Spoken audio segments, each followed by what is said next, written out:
bienvenidos, respetable audiencia. En esta ocasión contamos con la presencia del doctor Augusto Álvarez. Él es un destacado galeno, músico y literato. Nuestra bienvenida, estimado doctor, a este programa, La Literatura Lojana, en la voz de sus autores. Antes de darle la palabra, permítame decir aquí unas cuantas palabras que constan en uno de sus libros para que la ciudadanía conozca quién es usted.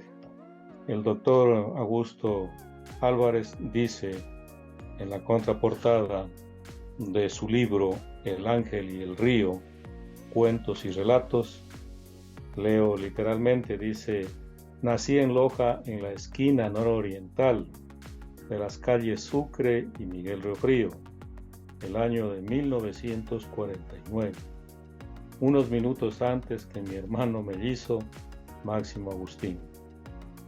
Nuestros padres, Jorge Álvarez Jaramillo y Estercita Toledo Ledesma, nos bautizaron en la iglesia de San Sebastián.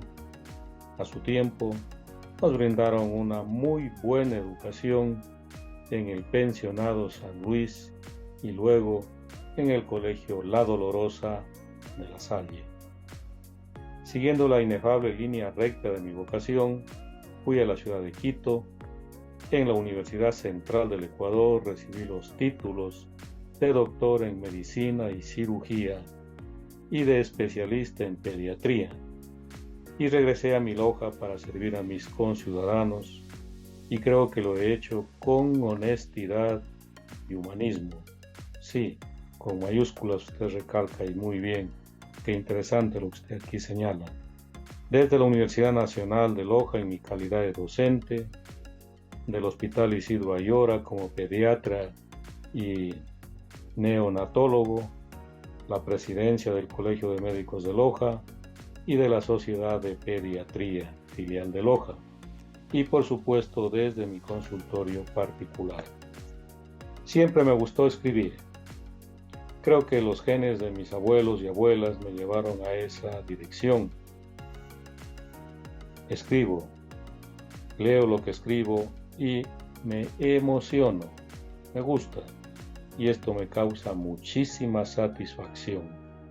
He publicado un libro de cuentos, leyendas y relatos cuyo nombre es Los pecados de Pepe Camerún, y esperan su oportunidad. Operación Catleya Alba Máxima. Ciclos de retorno al futuro pasado. Un poemario, velero multicolor, un gato en Galápagos y relatos del higuerón. Esta vez pongo a su consideración El Ángel y el Río, cuentos y relatos, del cual vamos a hablar después de un momentito. Reitero mi cordial saludo a usted, querido doctor Augusto, y sus primeras palabras para este programa. Muy buenos días a todos los que están escuchando. Un saludo especial y particular para usted, doctor Galito, como me nace llamarlo. Muchas gracias. Tuve la suerte de poder conocerlo recientemente y poder departir con usted una conversación maravillosa. Y ya sé qué calidad intelectual tiene usted. Por lo mismo, para mí, la invitación suya a participar en este programa es un real privilegio. A usted, doctor, por su presencia. Usted fundamentalmente es médico y es músico y literato. Mire que estos tres ámbitos van de la mano en lo que tiene que ver con lo estético y con un humanismo muy profundo. Y usted lo recalca en su libro, y la ciudadanía conoce de su altísima calidad profesional como médico y sobre todo pediatra. Y en el ámbito musical lo conocen. y en el ámbito literario que usted se ha adentrado bastante bien. Y en este programa, pues la intención es justamente la de entrevistar a todos nuestros distinguidísimos intelectuales lojanos que se han dedicado a las letras, como usted muy bien lo dice, y con mayúscula aquí cuando habla de esta palabra tan valiosa, ¿no? La actitud humanista que hoy tanta falta hace, no en Loja ni en el país, sino en el mundo entero. El planeta, nuestra civilización hoy está, a pesar del enorme desarrollo científico y en todos los campos, y en el de la tecnología, sin embargo, como que algo no está pasando en el campo humanístico, que es el que nos direcciona para un buen vivir, ¿no? Y de ello, pues claro, las artes, la cultura, son las que nos ayudan a que la profesión, la ciencia, incluso la misma tecnología, se dinamicen en este orden a afrontar la realidad de este campo humanístico, ético, estético. Yo diría una actitud ética situacional, ¿no? Porque depende de las situaciones en donde uno está para demostrar esa valía que uno tiene ante el mundo. Entonces, bienvenido a esta conversación, estimado doctor. Y la primera inquietud, aunque cuando aquí leía su breve currículo, ya lo dice, ¿no? Yo le reitero la pregunta, ¿cómo así usted como gran médico y de pronto también como un gran literato? ¿De dónde le viene esta inclinación a escribir? He estado leyendo estos días sus cuentos de este maravilloso libro y veo que hay una fluidez, un adecuado manejo del lenguaje, un adecuado manejo en la trama de las historias que usted aquí las describe, las narra, las cuenta, ¿no?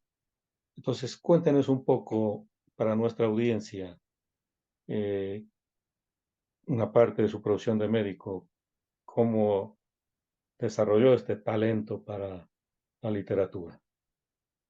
Bien, yo soy absoluto creyente de un pensamiento que hay en relación a que si se sigue nombrando a las personas, siguen vivas, siguen vigentes. Entonces me voy a referir este momento a mis abuelitas Rosa Benigna Jaramillo Carrión y Rosa Leopoldina Ledesma Ojeda. Ellas tenían cada una su particular forma de comunicarse. Mi abuela Rosa Leopoldina escribía poemas y tenemos la suerte de tener aún unos manuscritos de ella. Mi abuela Rosa Benigna Jaramillo Carrión, en cambio, tenía una manera muy particular de contar sus anécdotas, sus vivencias, sus historias. Situación que le transmitió a mi papá, a Jorge Álvarez Jaramillo, de tal manera que él contaba sus anécdotas, refería sus problemas, todas sus vivencias de una manera particularísima. De tal manera que él era el centro de atención de las reuniones donde él, a más de contar las anécdotas, tocaba la guitarra y cantaba. Mi mamacita nos llevó al camino de la lectura. Siempre en la casa hubo revistas, siempre hubo libros, y ella los hacía alguna referencia especial que nos motivaba a su lectura. Entonces yo sí creo que, como pongo allí en esa biografía, los genes de mis antecesores son los que me han llevado en ese camino. Sí, Ahora, creo que es súper importante todo el asunto de la formación, ¿no? Porque la escuela lo va formando a uno, el colegio, las clases de literatura, las lecturas, dirigidas, las sabias enseñanzas de los maestros. Me acuerdo mucho del doctor Erique, que era nuestro profesor de literatura. Y posteriormente, pues, no deja de ser importantísimo, me parece a mí, en todo caso, en mi caso, el asunto de la formación médica, porque en las descripciones anatómicas se pone muchísima atención y se empieza a ser sumamente minucioso en todos los detalles que tienen que ver con la anatomía humana y posteriormente con la fisiología y con toda la medicina en general. Y yo creo que hablando de la profesión de la medicina, hay muchos, yo tengo incluso amigos literatos que son médicos, ¿no? Y parece que eso ayuda un poco. Incluso cuando usted por aquí, que sí me quedé pensando, usted habla aquí que se siente muy emocionado. Escribo, dice, leo lo que escribo y me emociono, me gusta, porque eso es vital. Sin esa emoción, sin esa inclinación interior, subjetiva, profundamente sentida, no se puede uno desarrollar, yo diría, ningún otro tipo de actividad si no es desde ahí, ¿no? Claro, primero tiene que haber conocimiento, pero si ese conocimiento no está revestido de un emocional profundo, no se podría llegar a nada bueno. Eh, las cosas por lo regular, cuando uno no siente emoción, no nos salen bien. Y esto sí es clave, ¿verdad? Y yo creo que a eso se debe, y por supuesto, lo que usted señala, que la familia, un alguien en especial, ¿no? Un mediador, alguien que nos cuida, alguien que nos demuestra también su cariño, y eso hace que uno vaya en ese despertar, ¿no? Y por eso entonces, y otro asunto que usted mencionó, la cuestión de la lectura. Es bastante difícil, usted y yo lo sabemos, es muy difícil que alguien quiera escribir sin previamente ser lector. Hay que ser lector y esa, ahora, lector, lo que sucede es que la lectura también es un ámbito tan especial, ¿no?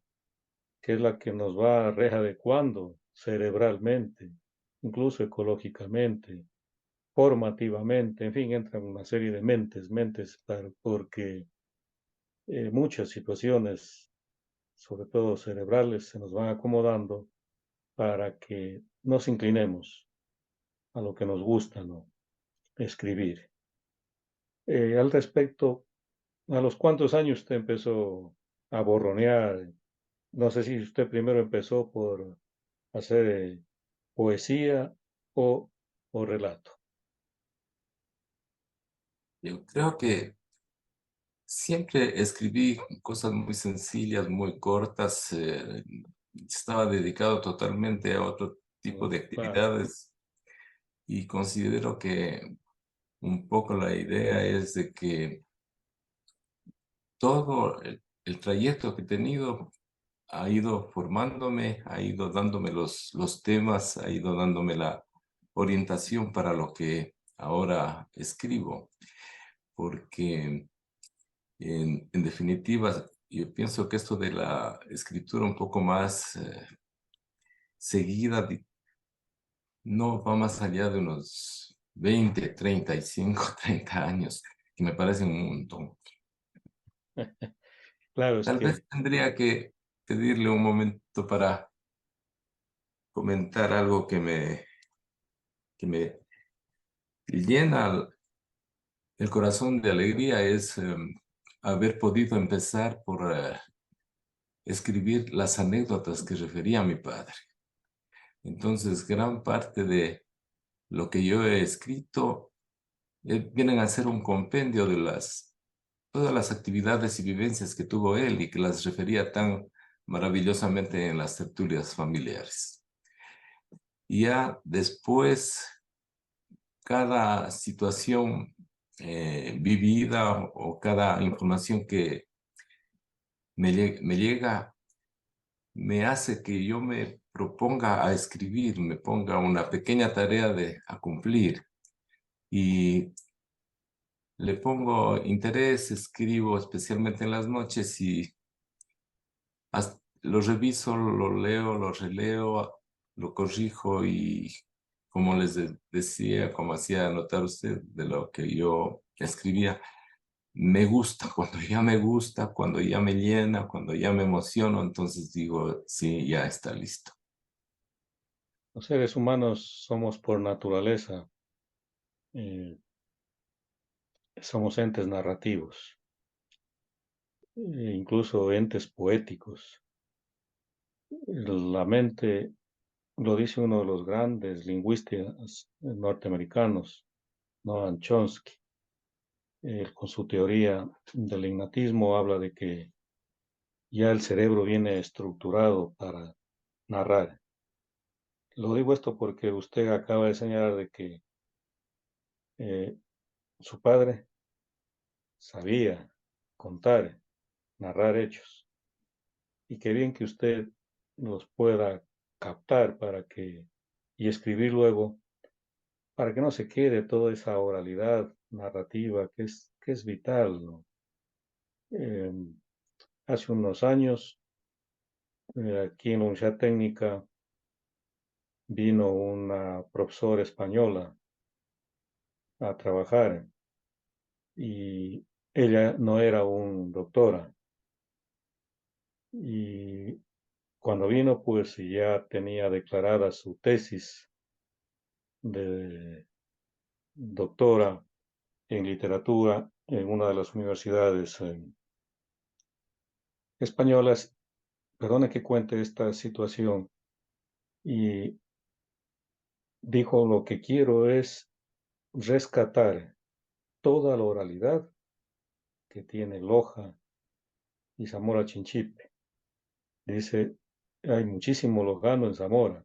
Ella previamente había hecho un estudio acá y dijo eso, hay que rescatarlo. Y en verdad, dice que le salieron 4 tomos, porque yo me pidió pues, ser el codirector de este trabajo de doctorado y tenía que revisar todo. ¡Qué maravilla! Me acordé de esto por lo que usted comenta.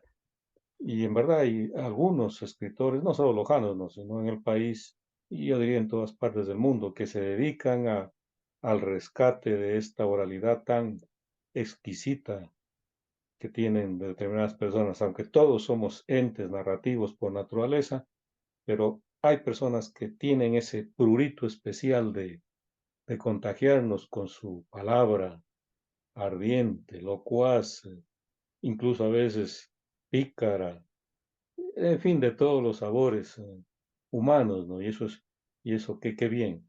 Y a propósito de ello, aquí en este su libro titulado El ángel y el río, me parece bonito el título, esos dos términos, el ángel y el río. Y luego usted dice cuentos y relatos. La pregunta es, ¿usted hace una diferencia entre lo que es el cuento y el relato? Y si es así, ¿cómo lo organizó al texto en ese sentido, con estos dos términos exclusivamente literarios? Claro, el asunto va porque los cuentos son ideas que nacieron, se trabajaron y en los cuales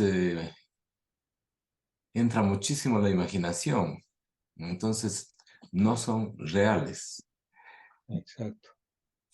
En cambio, los relatos tienen una base histórica concreta y por supuesto que se les añade detalles que eventualmente pueden estar fuera de lo, de la realidad o del decurrir de los hechos, pero que en definitiva son sucesos que escuché, que me llamaron la atención, que los pude trabajar y que los expongo en el relato.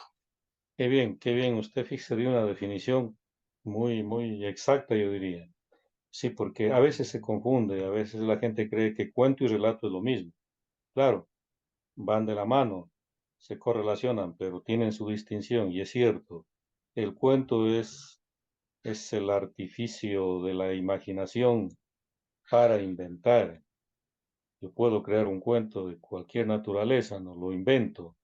Claro, se parte de una realidad determinada, pero lo que ahí prima en el cuento es la ficción. Usted lo ha dicho.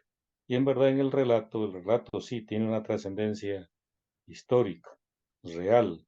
Y es ahí donde creo que entra el asunto que usted nos comentaba de que rescatar esta oralidad. Entonces, qué interesante. Dentro de este trabajo como tal, eh, que entiendo que está más inclinado al relato, ¿no? ¿Recuerda usted alguno de los relatos que más le cautivaron, que más le llamaron la atención y que por ende consta ahí en el texto? Hay algunos, ¿no? Pero yo creo que el relato que se llama La visita es el que más me ha impresionado y más me ha emocionado porque es la historia de un compañero de la universidad y es en cierta forma el, la historicidad de lo que ocurrió cuando él falleció por un accidente de tránsito. Y hay una situación particular en ese relato porque yo le había prestado a él unos poligrafiados de farmacología que estaban siendo la prueba del libro de farmacología del doctor Samaniego que después se editó. Y cuando falleció, se perdieron definitivamente y yo los tenía un afecto especial a esos poligrafiados. Y cuando fueron a llevar las cosas de la residencia universitaria, yo dije definitivamente se perdieron y alguna vez, otra vez pensaba que se perdieron los poligrafiados. Y una noche que estaba solito en el departamento, se me puso que mi amigo estaba detrás mío con los poligrafiados y que me los iba a entregar. Esa fue la base de la tarea que me impuse de escribir la historia de Guido Costa, que se llamaba. Qué bien, qué bien. Así son situaciones que en verdad uno las puede captar y que sirven para poder dejar plasmado, en este caso, un cuento o un relato. Y luego, o pasando a otra vertiente del ámbito literario, usted también hace poesía. La Sí, poesía, tengo, ¿cómo la concibe usted y cómo la trata en relación con el cuento? ¿Se le vuelve un poquito tal vez más difícil hacer poesía? ¿O cómo usted percibe todo este ámbito estético entre relato, cuento y poesía? yo creo que ese es un asunto mucho más elaborado, ¿no? Y creo que en mi caso, por lo menos, los poemas salen de acuerdo al momento. O sea, no es que yo me propongo escribir algún poema, sino que simplemente el, el momento determina que se reúnan los elementos para que se conforme el poema. Entonces, Exacto. y por supuesto después hay un trabajo muy fino de ajustes, de compaginaciones y bueno, queda a la final algo que también me emociona y también me gusta. Eso, qué bien. Como digo, si no hay gusto, en verdad es difícil poder hacer este tipo de tareas, sobre todo artístico-literarias, ¿no? Cierto es, en el caso de la poesía, pues para muchísimos, una gran mayoría de poetas, el asunto es del momento. son situaciones que a veces uno fenomenológicamente le afectan y están ahí enclavadas cerebralmente y es digo también en mi caso, ¿no? Entonces uno dice, me pongo a escribir. Incluso fíjese, no sé en su caso, pero a veces incluso desde el dolor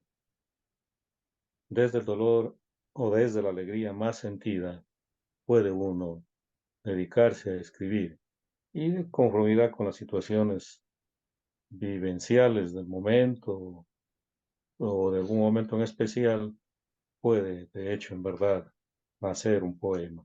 Y como usted lo ha dicho, luego viene ya el trabajo, en fin, de volver artístico a ese trozo de lenguaje, diríamos, a esos enunciados que tienen que tener la mayor calidad, pues, estética, dependiendo de los recursos que se emplee. Usted tiene últimamente está trabajando tanto en el campo del relato o del cuento, de la poesía. ¿Tiene algunos proyectos en ese sentido que los sigue usted trabajando? Sí, he tenido muchísima suerte porque el archivo histórico del municipio de Loja inició una publicación, o sea, una publicación que la realizó inicialmente Fabián Martínez, a la que me invitó a participar.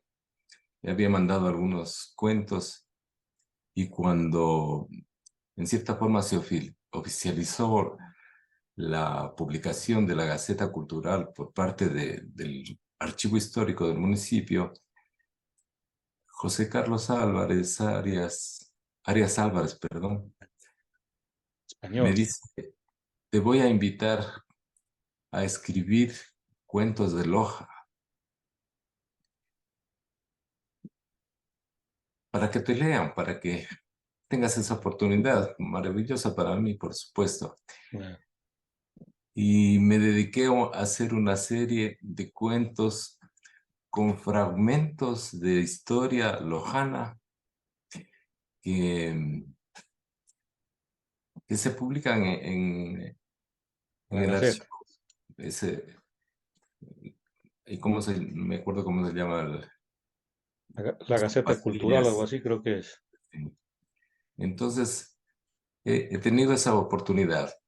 Otra serie que se me ocurrió fue Las Memorias de la Pandemia. Tengo unos 5 relatos en relación a eso.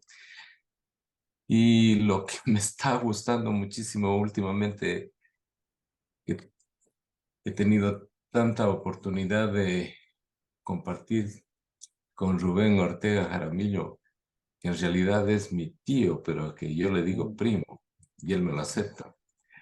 Entonces, escribí una serie de relatos que se llaman Conociendo a mi primo, al primo Rubén.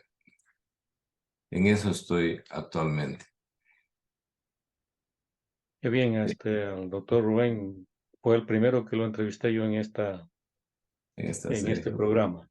Es Sí, una institución, sí, sí, y conste que él creo que tiene ya más de 90 años ya tiene más de 90 años. y está muy lúcido. Yo aquella vez que lo entrevisté fue justamente por el tiempo de la pandemia, algo así, porque fui a visitarlo primero a su casa y ahí conversamos de largo y luego pues ya se llevó a cabo la entrevista y él tiene en verdad varias publicaciones, uno de sus libros mayores que lo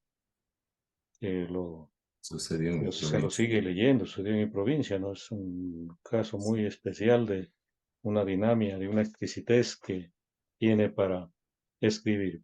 Bueno, vea, qué interesante.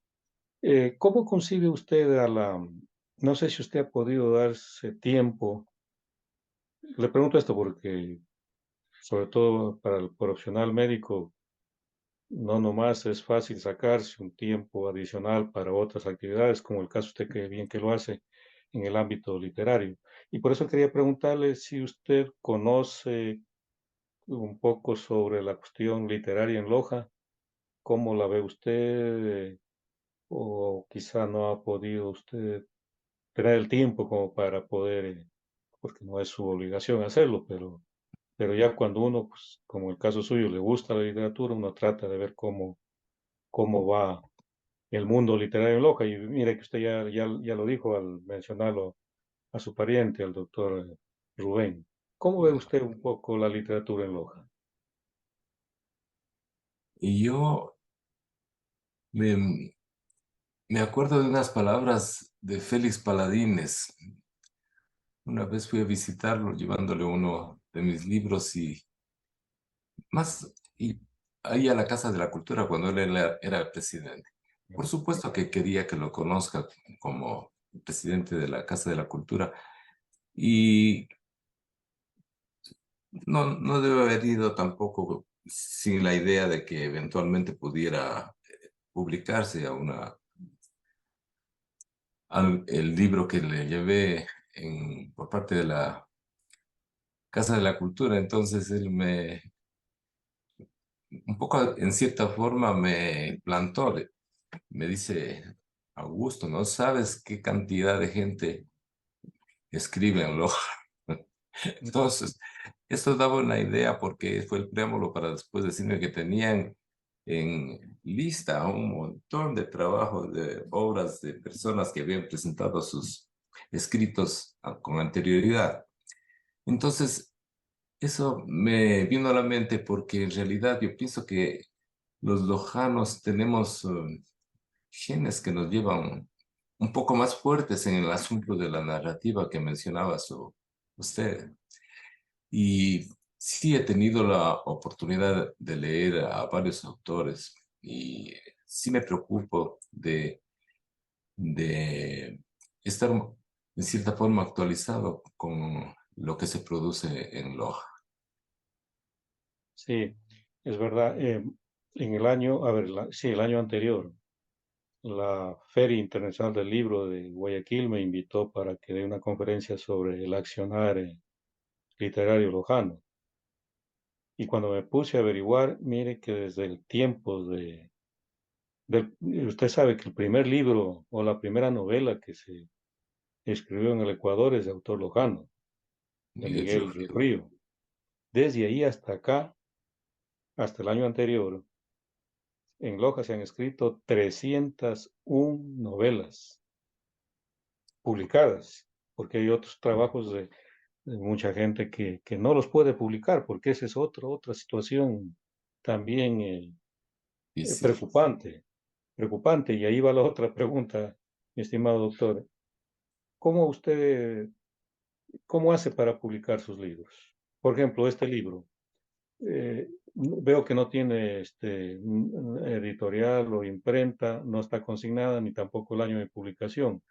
¿Cómo hizo? ¿Nos puede contar un poco? ¿Lo hizo por sus propios recursos? ¿A dónde acudió? Aquí veo que interviene uno de los grandes poetas que da un criterio muy, pero muy certero en torno a su obra. Me refiero a Alfredo Jaramillo, que también tuve la oportunidad de entrevistarlo para este programa, ¿no? Y, y él también ya está con sus añitos y, y aún muy lúcido. Entonces, mira, cuéntenos un poco esto de la publicidad. ¿Cómo hace usted? ¿A quién acude? ¿Y cómo claro, promociona el libro?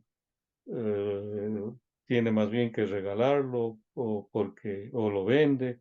Y si se lo quiere vender, no hay quien compre porque casi lectores no hay, aunque Loja todavía sigue siendo altamente calificada como ciudad de buenos lectores y por ende, cierto es, de escritores, tal como usted cuenta una anécdota con el presidente de la casa, cierto es que la Casa de la Cultura no avanza a publicar porque no tiene los recursos necesarios para hacerlo, porque si los tuviera se publicaría cantidad de libros solo de escritores lojanos. Es verdad, se escribe bastante, pero la pregunta es, se escribe bastante y se lee pero ¿quién? poco. Bueno, se lee poco, me refiero en el sentido general, aunque hoy se lee más que antes, pero usted sabe, es la lectura, pues, de más de que uno está en el celular y se lee y se escribe, pero la mayoría de los casos son trivialidades, ¿no? Acá nosotros con el libro, pues, bueno, el formato no importa, pero el libro, sobre todo en formato físico, pues es mucho mejor que leer en formato digital. Sin embargo, la pregunta es, bueno, perdón, estoy aquí mezclando muchas cosas. Primero, ¿cómo hace usted para publicar? ¿Cómo le va? Cuéntenos eso un poco, porque de verdad que siempre es preocupante para todo escritor. Escritor altamente calificado, medianamente que interesado en querer producir, sobre todo cuando recién empieza. Es duro el asunto, ¿no? Entonces, cuéntenos un poco sobre esta situación. En cierta forma, yo creo que la ventaja en mi caso es de que es un hobby, es un entretenimiento. eh, y no tiene mucha expectativa de que sea leído por muchas personas. Entonces, son ediciones de pocos números que en el acto de la presentación del libro se venden la mitad, digamos, y el resto pues los obsequio y tengo la suerte de que muchos amigos, muchos familiares los leen, me los comentan, les gusta y creo que eso es lo satisfactorio para mí. La segunda edición del libro de El Ángel y el Río lo hice en Editorial Barricada, ¿no? Y todo ha sido ¿Y esta editorial es de aquí de Loja? subvencionado por mí. ¿Es de aquí de Loja esta editorial? No es editorial, es Una una imprenta. empresa de imprenta. Ujú. Ah, ya, ya, pero de aquí de Loja. Sí, sí, Ah, qué bien, entonces qué eso bien. sería. Ahora, yo sí creo pues, que en estas situaciones de tener ya este tipo de obras, se necesita de alguien que sepa promocionarlas eh, y ver la forma de ubicarlas, ¿no? Pero no es el caso mío. ¿No? Exacto, sí, así es. Usted lo ha dicho, se escribe uno por gusto, ese deseo de que ciertas personas en especial lo lean y luego qué bien que se pueda hacer un comentario de la obra. Eso es profundamente enriquecedor. Y claro, está de otra parte también el lado comercial del libro, ¿no? El que escribe dice, bueno, quiero difundirlo para que se venda.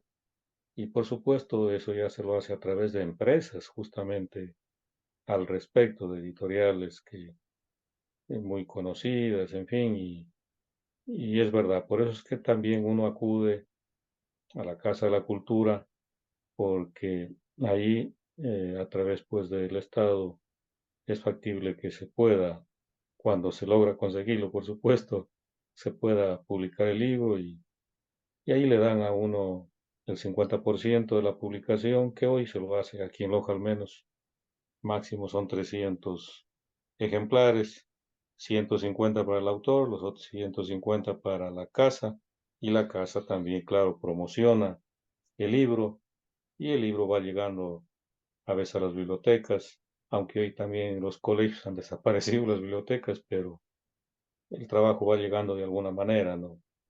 Y, y yo me identifico con lo que usted señala en cuanto a publicaciones, ¿no?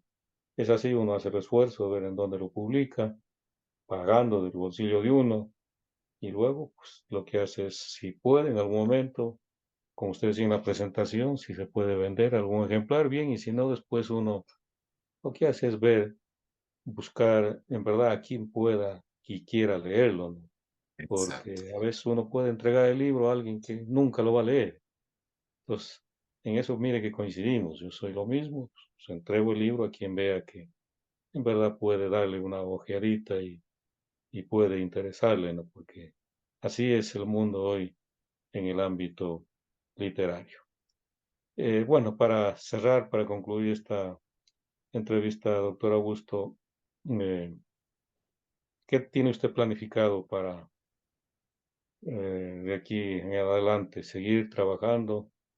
¿Tiene ya listo algún libro que tal vez lo tenga ya ahí a disposición para publicarlo. Aquí leía que, y permítame, cuando usted habla dice, a ver, Operación Catleya Alba Máxima, ¿este está ya publicado?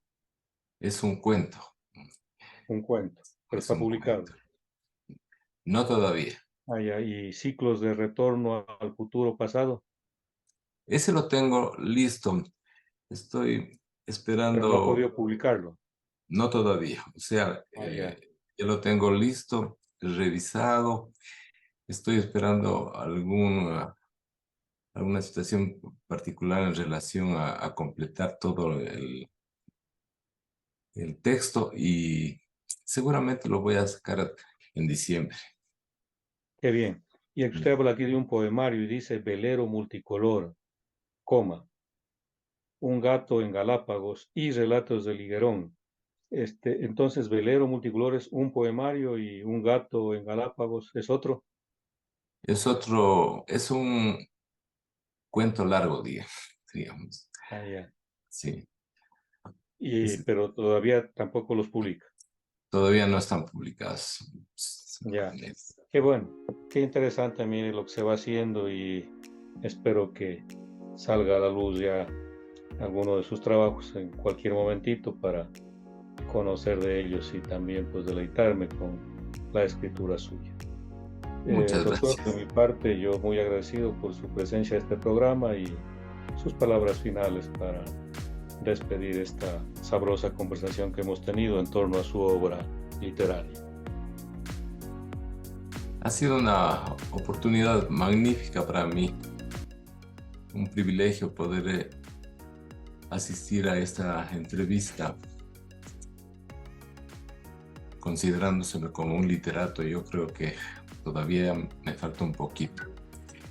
En todo caso, conversar con ustedes, que es una persona tan docta, tan inteligente, es maravilloso. Y agradezco a la audiencia y espero que en algún momento tengan la curiosidad de leer algo de lo que escribo. Muchísimas gracias. Muy bien, doctor Augusto. Cerramos esta entrevista, como le decía, entonces, para nuestra distinguida audiencia que nos ha estado siguiendo, para aquellos que se están conectando y para aquellos que luego pues lo harán, desde ya nuestro agradecimiento. Hemos conversado con el médico, el artista, el literato Augusto Álvarez. Una vez más reitero mi gratitud a usted, queridísimo doctor, por acompañarnos en este programa y, como usted dijo, en espera de que en cualquier momentito el lector, el curioso lector, pueda acercarse a la obra suya, a la obra de un lojano tan ilustre como usted y de todos aquellos que siguen escribiendo desde Loja y para Loja o desde cualquier parte del mundo, pero que dejan muy en alto el nombre, yo diría, de nuestra ciudad, de nuestra cultura. Usted ha indicado que no es experto en el ámbito literario, pero al leerlo nos damos cuenta que sí. Usted tiene algo muy especial que hace factible que al leer sus trabajos uno se interese por ello. Y por eso mi felicitación más sentida y Dios mediante quedamos listos, atentos para una próxima oportunidad. Muchísimas gracias. Muchísimas gracias, Galito. Gracias.